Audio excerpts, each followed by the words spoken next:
So game changer అయ్యాక OG మీదకి shift అవుదాం. సో ఇందాక నేను విజయవాడకు బయలుదేరినప్పుడు 1 o'clock చిరంజీవి గారికి ఫోన్ చేశాను. సార్ సినిమా రెడీ అయింది, అప్పుడు మీరు చూశారు, మళ్ళీ ఫైనల్ది చూడాలి అని. సో ఇంటికి పంపి రాజు చూస్తాను అన్నారు. సో 2:45కి వారు సినిమా చూడడం మొదలుపెట్టారు. నేను బయలుదేరా, బట్ నా మనసంతా అక్కడే ఉంది. ఏ సీన్ ఎలా చూస్తున్నారు, ఆయన ఎలా ఎంజాయ్ చేస్తున్నారని.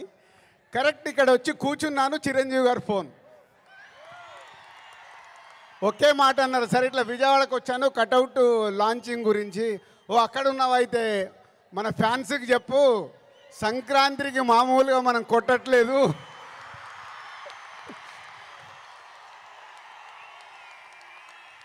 సో సినిమా చూశారు. మళ్ళీ చిరంజీవి గారు చూసి అది ఒకే ఒక మాట చెప్పారు,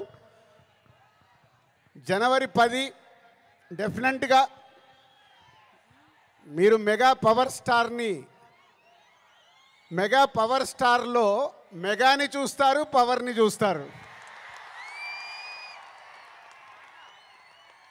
4 సంవత్సరాల క్రితం శంకర్ గారు ఈ కథ చెప్పినప్పుడే, ఈ కథలో ఏముంది, RRR తర్వాత చరణ్తో సినిమా తీస్తే అభిమానులకు కానీ తెలుగు ప్రేక్షకులకు కానీ, అప్పుడు RRR అప్పుడు నేను ఇంకా పాన్ ఇండియాగా ఆలోచించలేదు, ముందు మన సినిమా ఏంటి అనేది ఆలోచించాను. ఆ రోజు కథ విన్నప్పుడు ఏదైతే 4 సంవత్సరాల క్రితం ఫీల్ అయ్యానో, చిరంజీవి గారు ఇప్పుడు ఇందాక ఒక్కొక్క సీన్ గురించి మాట్లాడుతుంటే ఆనందం వేసింది. ఎస్, రేపు మెగా పవర్ స్టార్ని మీరు జనవరి 10 స్క్రీన్ మీద చూసినప్పుడు తన నట విశ్వరూపం చూస్తారు.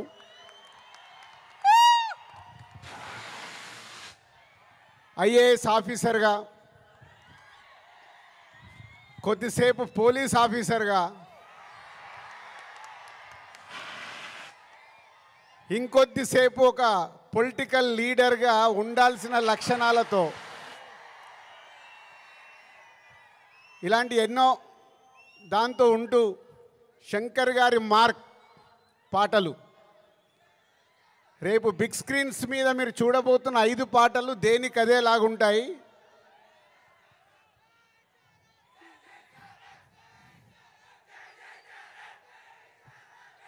సరిపోలే, అక్కడికి వినిపించాలా. Thank you.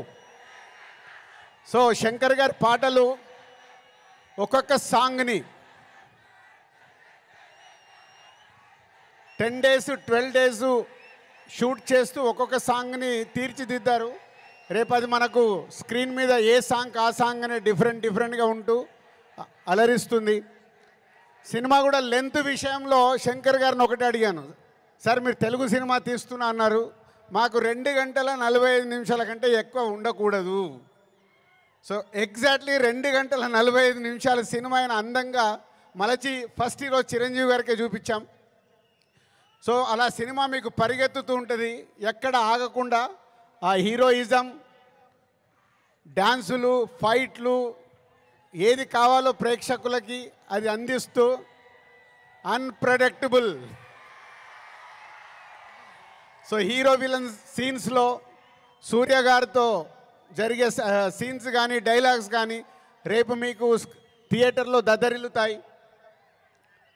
సో జనవరి 10 ముందు జనవరి 1 ట్రైలర్, కళ్యాణ్ గారు డేట్ ఇస్తే 4th or 5th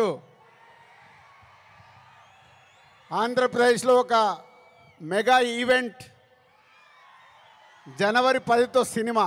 so new ఇయర్కు మీరు రెడీగా అండి. సంక్రాంతి పండగ, ఈ పండగ మామూలుగా మనం చేసుకోకూడదు. సో ఒక రేంజ్లో చేసుకుందాం. Thank you very much. Thank you.